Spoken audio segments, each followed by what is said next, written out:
And welcome back, ladies and gentlemen, to the Hey Eintracht Frankfurt podcast, covering everything you need to know about Eintracht Frankfurt.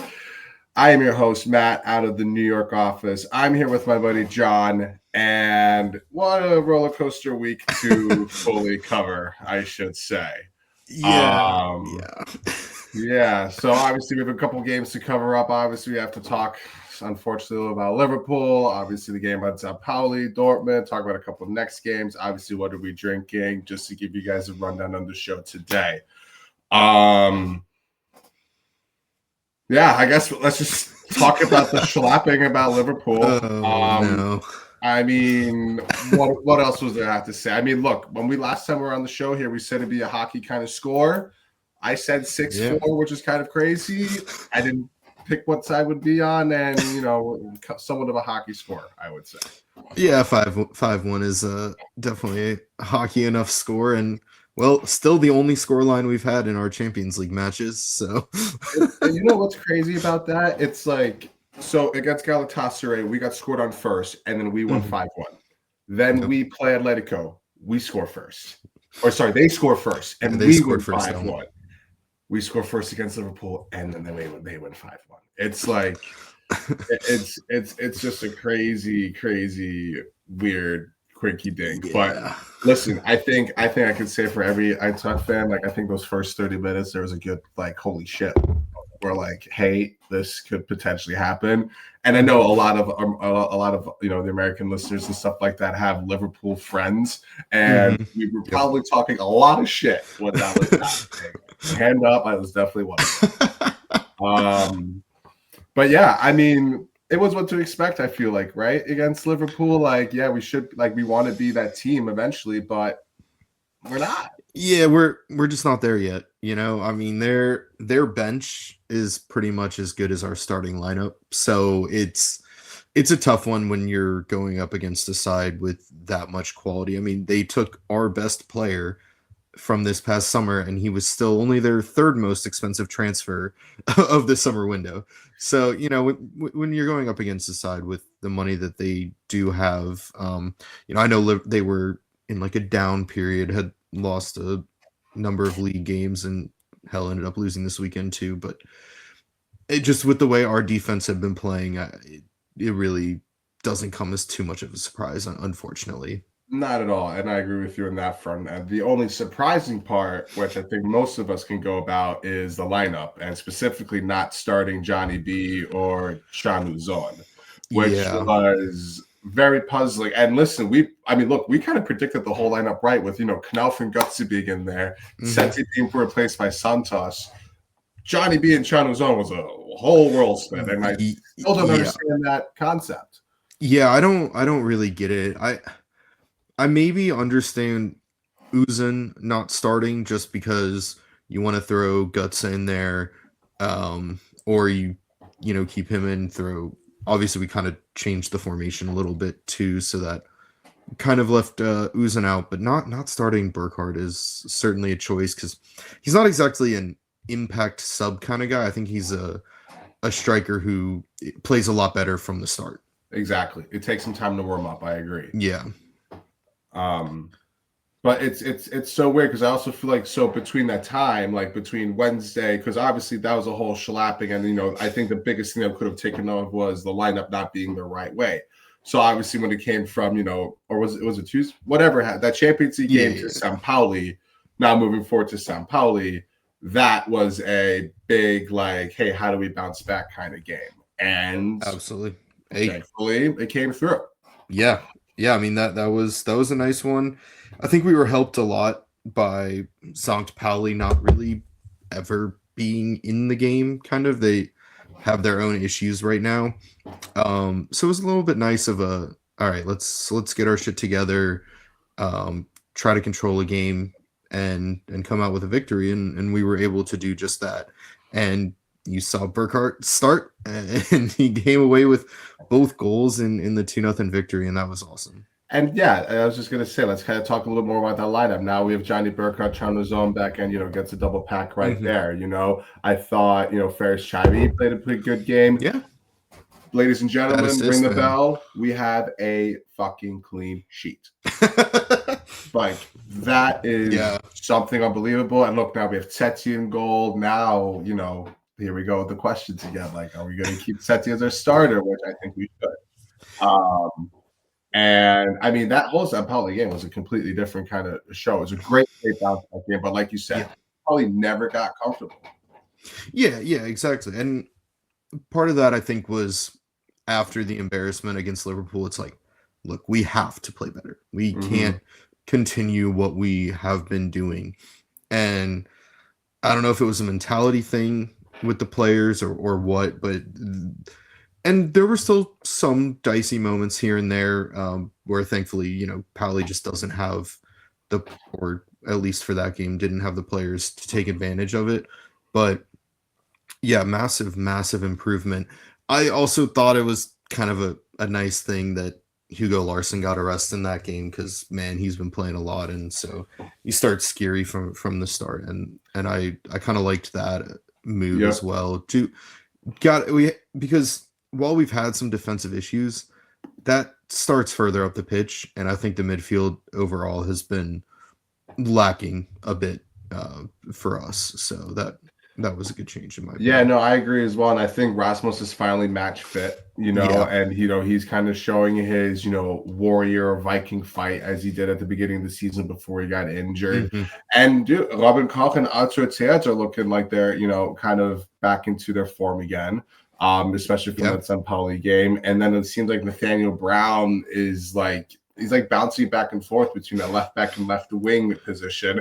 Now, obviously, if I have to choose between Knauf and him, I'm going to keep Knauf up there.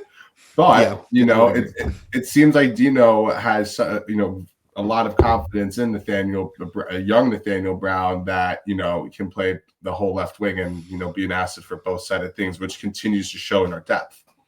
Yeah, for sure. And, I think it helps to play because we kind of played more of a 3-ish kind of thing with Doan playing a little further back in that one. And I think that's, a left wing back position for Brown is a little better suited to his playing style. And it also means that if we need to, do a replacement on that side, we can play someone like Knauf, who obviously, when he first came in, played incredibly as a right wing back for us.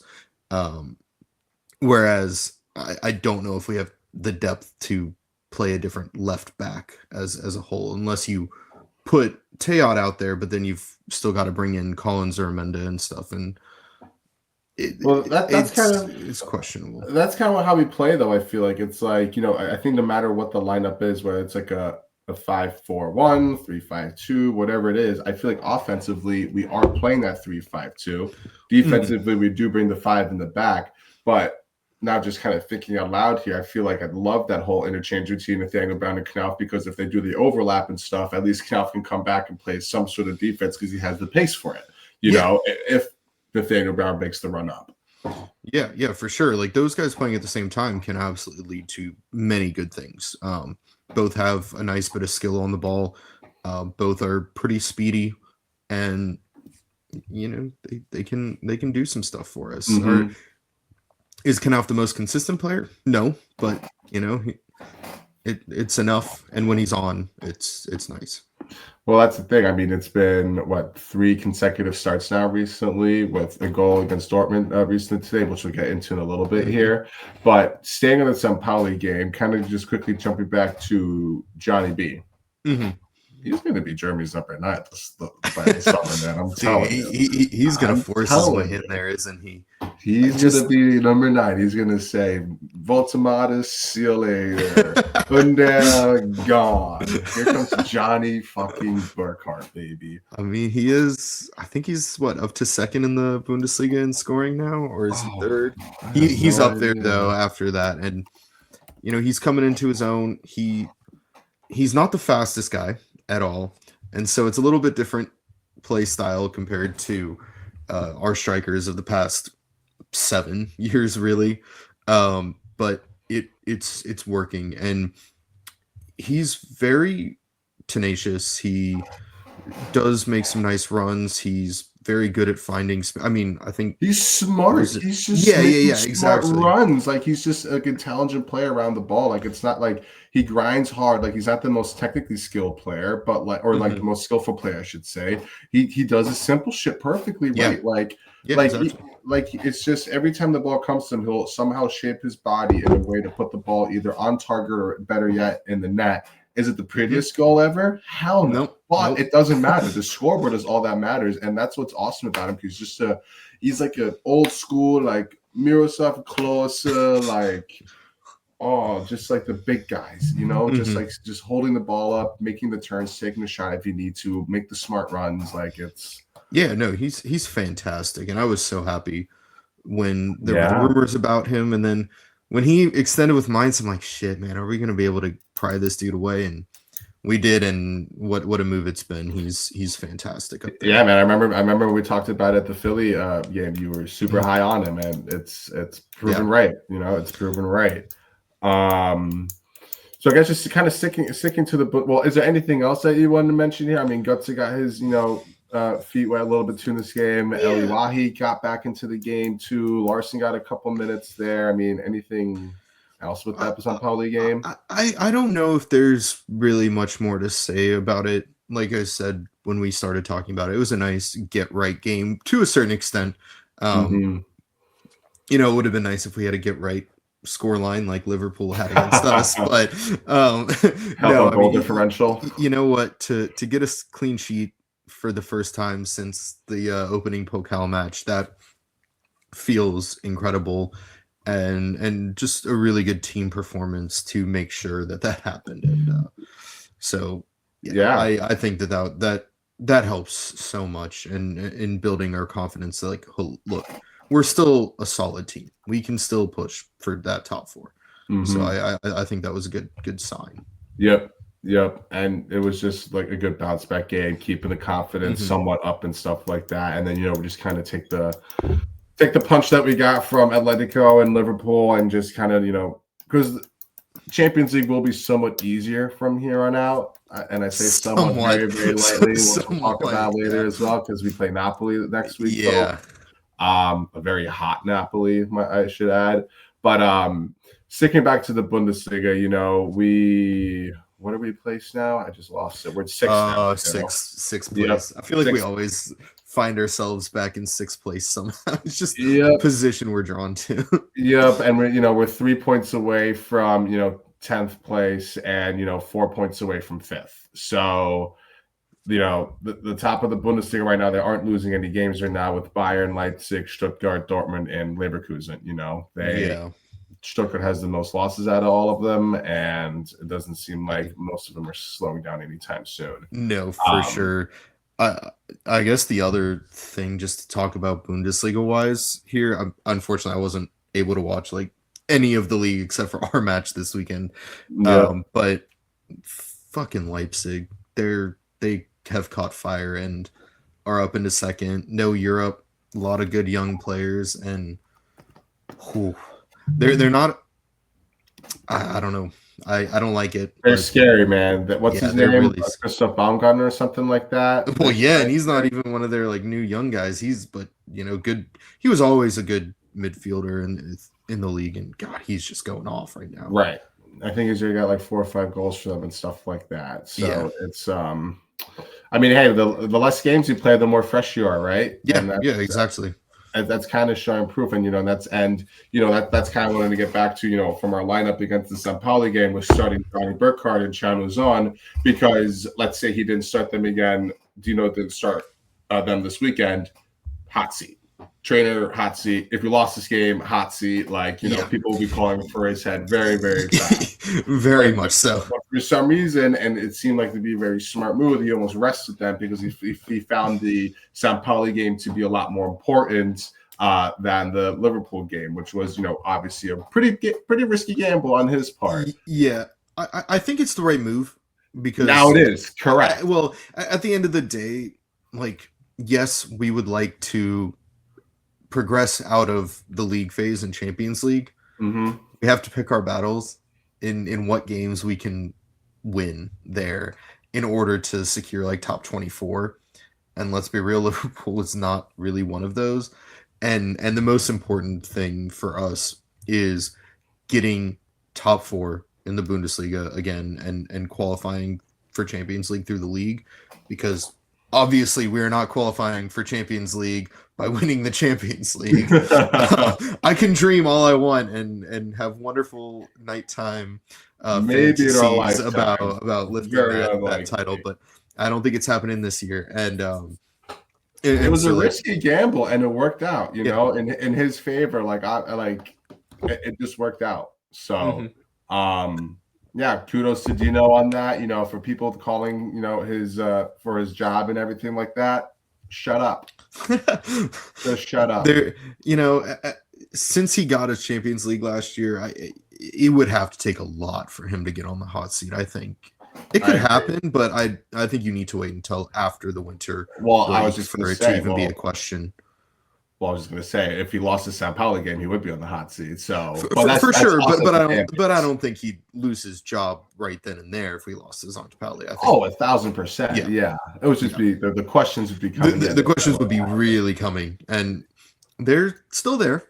But you know, we'll see where we go from here. And I think today's performance, since we're about to get to that, was good. So I think that despite the ultimate result of this game today, I think that performance was nice. I agree.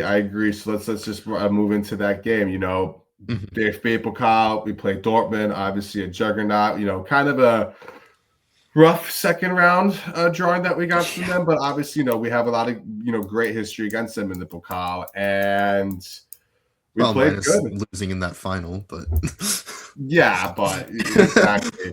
but listen, with this game, like we played really well, and I will never be a stickler when it comes to penalties and stuff like that. Like you win or lose in penalties, it's literally a coin flip. I believe it's more of a mental game than it is, you know, actually being able to kick the ball on target, Dodd. But yeah, I mean, it was a good game. I mean, I guess just kind of start off here on the lineup side of things. You know, obviously the big notable one was no Canuzon over on that side of things. Is this kind of the same situation we just talked about where he's looking to rest him for Heidenheim? Or, you know, not too sure what the thought process was on that, but, you know, we still played good. Yeah.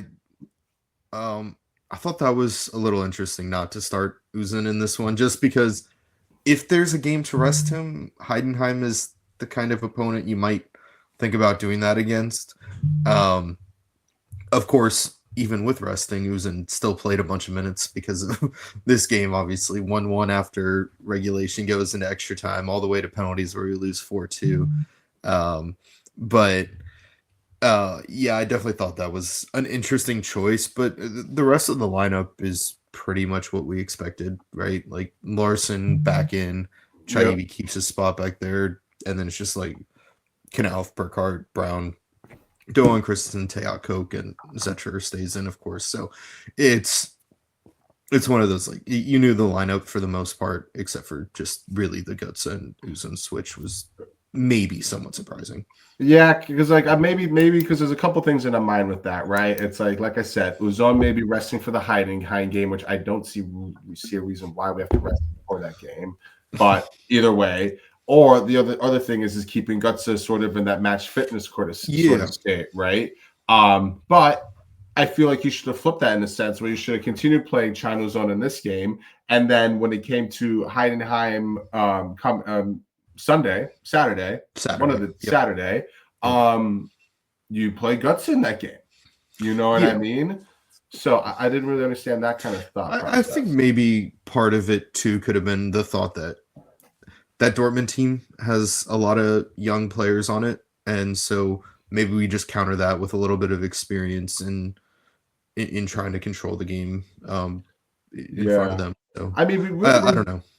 I mean, that's the thing. Like statistically speaking, like I'm looking at the thing right now. We had 16 shot attempts. They had 13. We had 7 shots on goal. They had 3.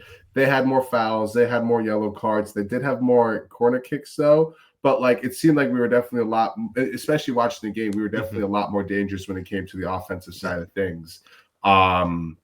Although it's just that second half, just fucking, if we just didn't fall asleep that quickly, like that was just such a mental lapse. I will say though, on the Gutsa, starting over Uzun, he did make an incredible pass to Ansgar Knauf to release him for the goal. So, that was really nice. And Knauf kind of caught Ryerson lacking there, goes through, and then we're up 7 minutes in, I think it was. Yes. So that was pretty nice. But I also think that once Uzun came on later in the game, things really changed in our favor. So yeah, there are two sides of it where like Gutsa is still a very solid player who can make great plays, but he doesn't have that game-breaking skill that Sean Uzun does. Exactly. And Chris will hate us for saying this, but like this was a good loss in a sense. You know what I mean? Like there was, a lot of positives to come out of it. And their goal should have been ruled off, but obviously no VAR in this round. So, See, I have my qualms with VAR, so like it's kind of nostalgic to be pissed off about that. I personally would prefer a game like this and just let us be mad at the refs rather than be mad at a 5 to 10 minute review that still might end up with the wrong call. So exactly, it was close. It was very close. It was tight, but it was definitely like a foot off or like a leg off. But again, whatever, shit happens in a game. You got to fight back. And really we should have finished one of the chances that we had off at the end of regulation or, near the start of extra time. And unfortunately just weren't able to quite get that in. And then when we did score, it was offside. And it was called offside. Yeah. And of course, to your point earlier about Burkhardt not always being the prettiest goal, that one just off his body. But again, right place. Just unfortunately, he was offside. Yeah, and you could tell he was getting real tired because he was getting offside. Yeah, calls after offside. I mean, that's what happens when you play like over 100 to almost 200 minutes in a couple. Because I was near the end of it. I was amazed he stayed in the game as long as he did. The whole game. I feel like probably should have just thrown Walkie on it at some point for him, just to get a little bit of fresh legs out there. I'd be amazed if Burkhardt starts on Saturday after. Exactly. And I think that's maybe the switch will be able to see Burkhardt on the bench and Chanu Zone and Gutsa starting and Knauf as well. So which could be an interesting kind of trio, honestly, because it'll be it goes back to our depth, because like if that ends up being successful, then we could have like a Rebic, Haller, Gacinovic, Kostic sort of like situation, but obviously these guys still have a lot to prove before we can compare them to those. Yes, very much so. But yeah, I mean, it sucks we're out of the DFP Pokal, but it's kind of bittersweet because, obviously we went out swinging. Obviously everybody loves everybody loves penalties unless you're on the losing side of things, Yeah, man. I mean, that was a rough one from Dawn. Yeah, and then put that on frame. Yeah, man. Like it was pretty ominous too. The commentator, but right before it, mentioned how Zetterer has never stopped a penalty in the Bundesliga before. Yeah, fuck him. I was like, oh Jesus. But I was hoping for commentators curse at the same time. They'd be like, oh well, here we go. For sure. I feel like it only ever works against us, right? Oh yeah, of course. Because we just got rid of the Divas, so we can't have any other like universal luck coming our way right now. He did dive the right way a couple times and nearly get two of them, but just not Zilla's. It just hit the bottom of his pinky, which sucked. But that was unfortunate. But yeah, dude, I mean, I think what I mean by bittersweet is like, that's one less competition that we're in, a couple less games for the boys. Now we can really focus on, more of the Champions League side of things. Because, after Heidenheim, we have Napoli. But before we get into any of that, what are we drinking there, John? Right now, I got myself an Aleworks Tavern Ale. It's a brown ale made by Aleworks down in Williamsburg, Virginia. Has been one of my favorites since college, and just absolutely delicious, rich, dark beer. Oh, it's Yeah, just beautiful. You know what's crazy? Because like I'm like a brewery hazy IPA like Sky and stuff like that. Obviously they don't make bottles. I can't remember the last time I drank a beer out of a bottle. I could have gotten a glass for this, and then when I was downstairs grabbing this, I just didn't walk over to the bar and get one. So it's definitely better out of a glass for sure, but out of the bottle works fine. And I haven't had one of these since, I guess, the last time I was in Williamsburg, which was probably about a number of months ago now. Love it, man. But hey, it's at the Total Wine across the street, so that's nice. That's right. Yeah, no, I'm sick of water. I'm kind of under the weather here today. But what I was drinking this weekend was I was at a brewery called Hank Hudson Brewery, which I am representing up here. Nice. Shout out to them. They're over in the town called Mechanicville, New York. The reason I was there because they also have a very, very lovely golf course on site called Fairways. It's a links golf course. We're not going to talk about the golf game too much, but they have a really, really good beer over there. They have a really good blueberry beer. So nice. I was having a couple of those. So hell yeah. Yeah, man. Hank Hudson, love the brewery side of things. So cool. That wraps it up for the first half of the show. Yeah. So should we talk about the Frauen here quickly? We'll talk about the Heidenheim. Yeah. No Frauen. Except for, I will say, Nicole Anyomi today. Germany was playing France in the second leg of their Nations League semifinal. Okay. And she scored an absolute belter. Germany did go on to win the game, win the tie, and will face Spain in the final of that. So hell yeah. So she's a starter for them, isn't she? Not always, but she did today, and Nicole. And so that was nice. Very nice. Very nice goal from her today. Let's go. That's what we're talking about. Good Frauen news there. Yeah. So yes, Saturday, 10:30 a.m. because here in America the times changed. The times do not change in Europe. So no. They changed early. So they changed this weekend. They changed this weekend. Then we change on Sunday. So okay. Yeah. I can't keep up, so but I have 1 week of it. But okay, gotcha. I have a fun plan that we can do about this, by the way. Fun with the listeners here. But all right, so European times change, our times don't change, but our soccer watching times do change. So make sure everybody 10:30 a.m. Eastern Standard Time. Do the other math wherever you're located, Central Time, Pacific Time. But yeah, we play Heidenheim, who have won one game so far this year, which happened in their last 5 games. They have scored the second least amount of goals in the Bundesliga, and they are currently 17th in front of a Mönchengladbach that's just been in shambles all season long. Yeah. I feel pretty confident. I feel pretty good about it. I mean, I had the Heidenheim game on one of my other TVs today during our match, and they were playing Hamburg, and they held on for a while, but went down to 10 men and just eventually conceded a penalty to lose that game. But they were not in a good place mentally that game. Like, just I realized that they felt some calls were going against them and stuff, but they were losing their heads just so easily. Like, you can tell things are not going well in Heidenheim right now. I mean, Frank Schmidt even got a second yellow card send off near the end of the game. So, wow. So like they're in a really tough spot, and of course for them, they don't have the resources really.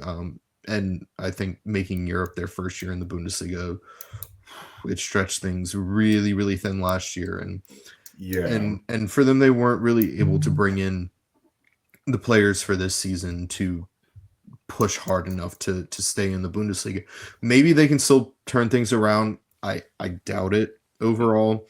So I think despite us having to play an extra 30 minutes today, and some of our guys are going to be tired as fuck for sure. I mean, you saw some fatigue as that game was going on, but I think we have enough on the bench to be able to rotate and and be okay in this game. And I don't see any reason for us not to walk in there and control the game and come away with a victory. But I agree with you as well, because Heidenheim is stretched thin. I mean, you can sign a guy named Ibrahimovic hoping he'd be the right Ibrahimovic, but it's never going to happen for your team, He's a nice little player, but he's also only a lone player. So right, exactly. But at the same time,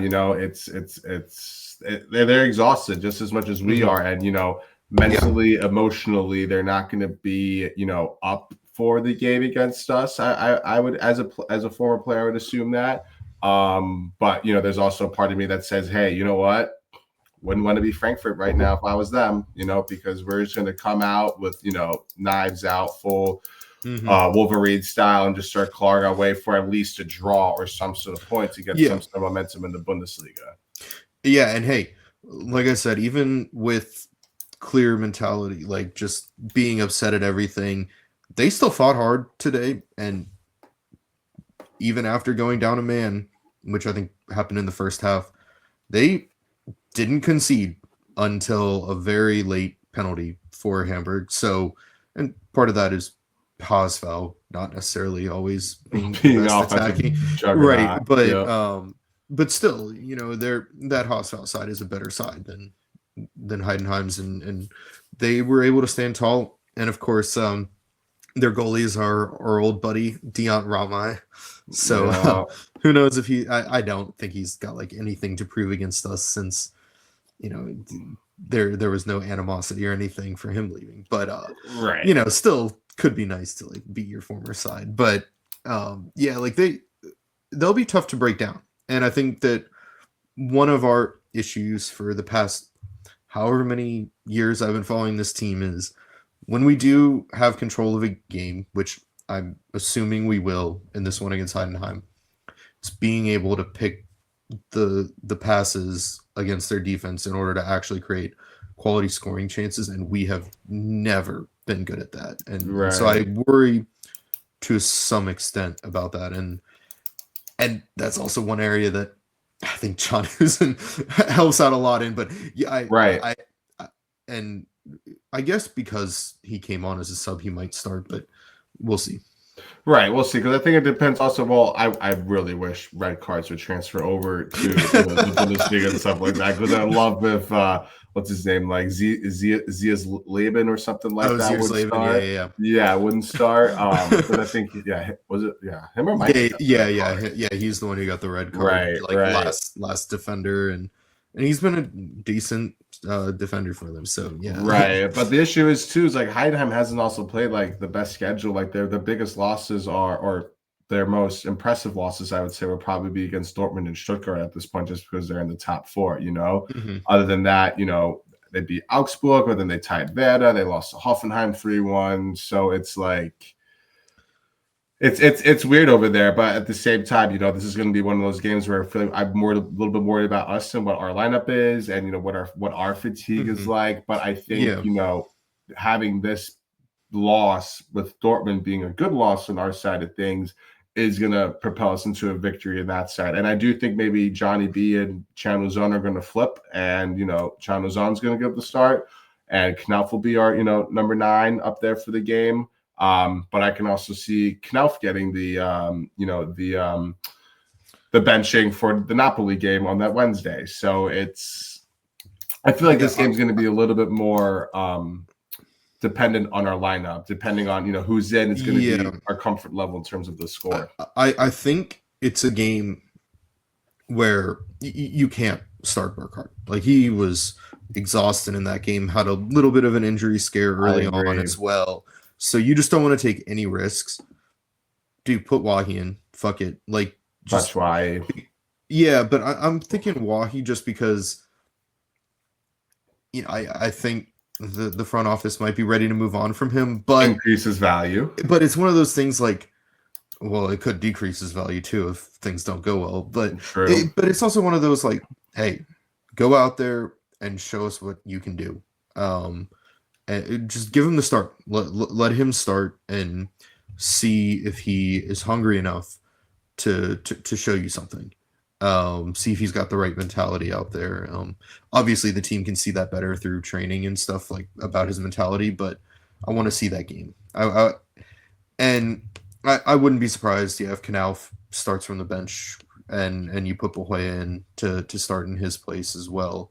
Yep. But, I don't know if too many other changes would be made, but I definitely think those would be ones I would do. I agree, and if people think the benching of Bahoya today was because of a performance reason, no, we just needed another striker to kick a penalty for us later. Yeah, no, that was a pure. We're putting Batshuayi on to score that penalty. Yes, and he did. So it worked out. Yes, exactly. But I agree with you as well. Like I would definitely put Wahi in there. Hopefully that would increase his value. Maybe he gets a goal or two in there.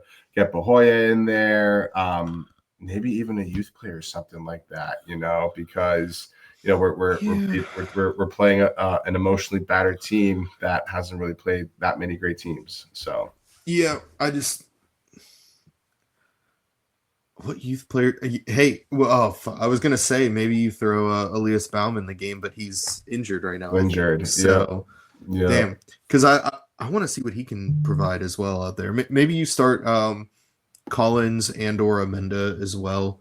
Let them try to have a get right game. Or I don't know if Amenda needs a get right game. Obviously, he didn't perform well against Liverpool, but that's Liverpool. Right. Collins needs to find his confidence again. Yeah, there's something weird going on with that. It's like he got his call up to Germany, and then Atletico happened, then it's just it's been rough. It's weird. It's weird with him. So I'm surprised that Buta hasn't been playing that much because he played pretty well against who did he play? I'm trying to remember the game that he got thrown into, but the game was it Freiburg? Freiburg, yes. Yeah. Yes. Yeah. And I don't know. I mean, I'm a little surprised we even kept him over the summer. I thought he was for sure a goner, and then so we'll see. But final score predictions on this one? I'll say 2-1 for Frankfurt. I am not. Fuck me. I said I'd never pick a win again. I just can't. I thought you didn't want to pick a clean sheet again.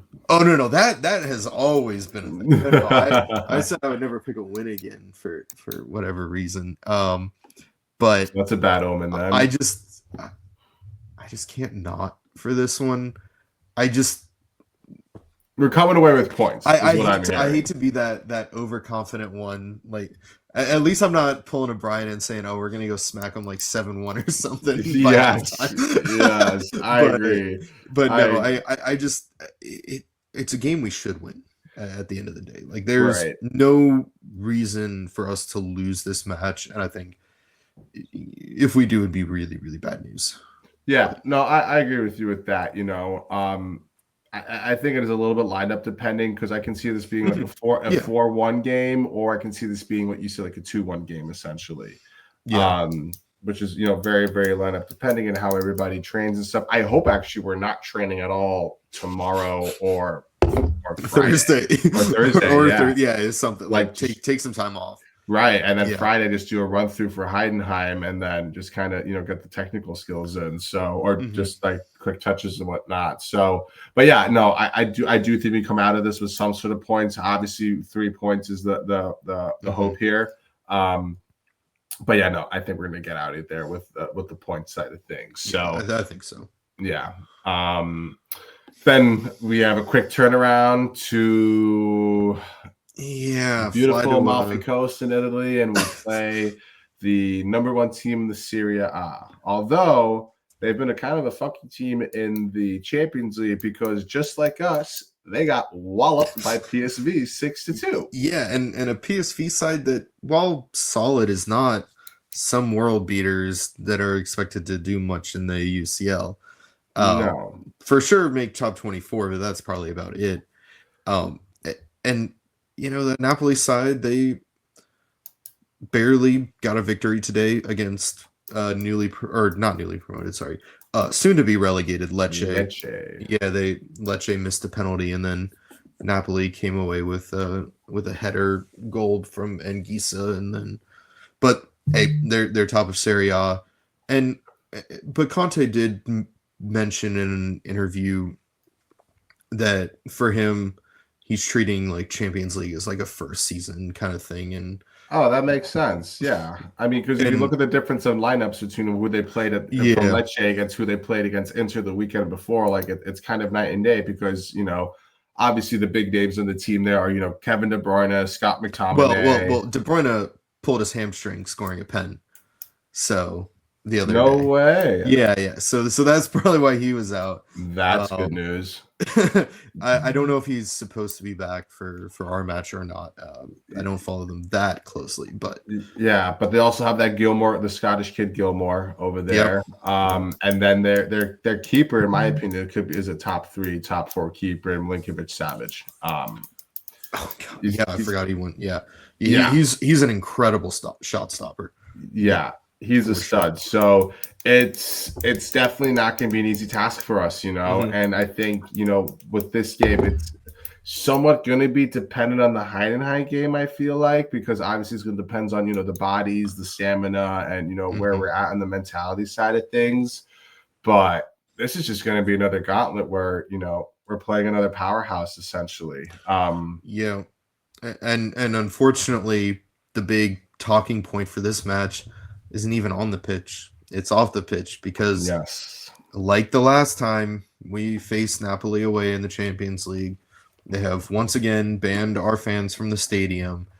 And, people are still going to be traveling to Napoli, and there's probably going to be some violence in this city on Monday and Tuesday, I would imagine, unfortunately. Yeah. So if you're going to be one of those people, please do not go there. We do not condone any of that stuff. Yeah. But if you do find your way to get a ticket to go inside and support them, by all means, let's get those tickets and stuff like that. But yeah, it's just like what happened, like you said, a couple years ago, where we don't let, or they don't let us in. Did we let them in? I don't think we let them in either. I thought we did. Maybe we were. I don't remember, to be completely honest. Yeah, but that was not. I mean, they were our knockout stage, right? Because that was around 16. That was all before the league play and everything like that, and we got whooped 3-0 when we were there last time. Yeah. Obviously, a lot of changes have happened since then. We don't have, I don't even think, half of these starting 11 from that team anymore. No, we do not have a lot. A lot of changes with Napoli too from then till now. Exactly. Manager, players. So it's two completely different sides. Exactly. We don't have Osimhen just, ripping us apart anymore, And so thank God we didn't play him on match day 1. Yeah. Oh my God, that would have been terrible. Yeah. But yeah, I mean, I feel like it's so hard to kind of predict these kind of games without knowing what's going to happen in the Heidenheim game. But I feel like this is one where we could surprise, essentially. Yeah, it's the possibility's there. I mean, I don't think that our squad is any worse than that PSV squad that smacked them. I think their PSV's got a better midfield than us, but that's about the only area I might give them an advantage. I agree. And I also feel like with their formations, because I don't know, I'm a big believer in, like, there's certain formations that can beat other formations. Like I think a 4-4-2 will always beat a 3-5-2. I think a 4-2-3-1 will always beat a 3-5-2. So I'm like kind of weird like that. If we end up playing a 3-5-2 against them, and we kind of sit back a little bit more with whether it's Knauf and Nathaniel Brown, or Rasmus and Doan. Well, I don't think Doan's really that good on the defensive side of things, but Bahoya, essentially, maybe a Christensen and Bahoya on the right side. Like if Napoli plays a 4-2-3-1, if they continue with that, I do think that it will help us advantageously on the formation side of things. Now, that is only 20% of the game. Right. Exactly. Very little percent of the game. And formations, especially with how we've played them under Dino, are extremely fluid within a game.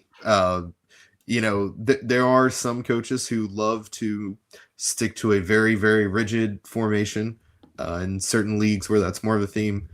Definitely not as much the case with Dino and the Bundesliga in general. So. No, because I think what's pretty set is like our defensive formation when it comes to when we're off the ball defensively, but when we're on the ball offensively, I mean, if you look at the official lineup for St. Pauli, it literally says it's like a 4-1-4-1. I saw that. And I'm just like, right. We were playing a 3-4-3 at one point. Like, yeah, exactly. Like it's things move around a lot. So, but yeah, I think at the end of the day, Napoli are the better side. They've got a little bit more quality than us, but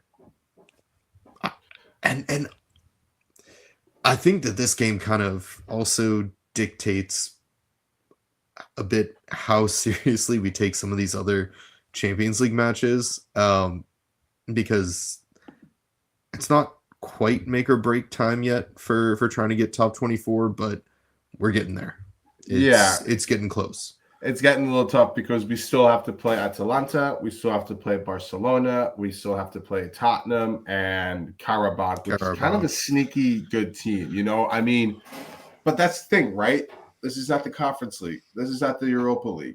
This is the Champions League. Like everyone's good, minus maybe a couple of sides, but exactly. But we saw this with Galatasaray. Like that was in no means a 5-1. That if you look at that game and there was no scoreboard and stuff like that, you would never believe that was a 5-1 game without seeing the goals. You know what I mean? And that was, and I said it on the pod after that game. It's like we were boys against men there, and the fact we got out of the win in the luckiest stance was crazy. Yeah, we are still playing a shit ton of men throughout this until February or end of January, February. Yeah, exactly. Like it's a gauntlet. The Champions League is a whole another beast. Yes, exactly. But that's the thing. Like, even if we end up losing this match, we may just be a smidge out of the top 24. Yeah. No, it's still doable because we'll only be halfway through. We still got 4 more matches, but it's a gauntlet, man. It's a gauntlet. Yeah. It's not supposed to be easy, man. It's not supposed to be easy. No, very much. Because look, Atletico and Liverpool, they have so much Champions League history, So. Mm-hmm. And that got us right there. But nonetheless, we have an exciting weekend, against Heidenheim. Then we have a Champions League game after that. And then we will definitely record another pod after the Champions League game because we have some women to talk about. Yes, then obviously talk a little bit about the Männer after that weekend. So that kind of wraps it up for our show 368. John, where can we find you on the social network side of things? Yeah, you can find me on Instagram at johnben33, and you can find me on Blue Sky at johnben.bsky.social, I think. I can't always remember. We're gonna start putting like our little like tags at the bottom so that we can read it. Right, absolutely. Oh man. You can find me at the Twitter space or X space at Matt SGE New York. You can find me on Instagram at _WagnerA. And obviously give the podcast a follow, a like on the YouTube, Spotify, Instagram, Facebook, anything with the www.com at the end of it. So definitely helps us out a little bit, helps the club out as well. And just helps everybody that loves the beautiful Eintracht Frankfurt. So absolutely awesome, John. So here we go. Heidenheim win, Napoli win, and we're gonna be sitting here just still drunk from a great couple days. Hell yeah, dude. Hell awesome, man. All right, everybody. Thanks for listening and tschüss. Eintracht Frankfurt,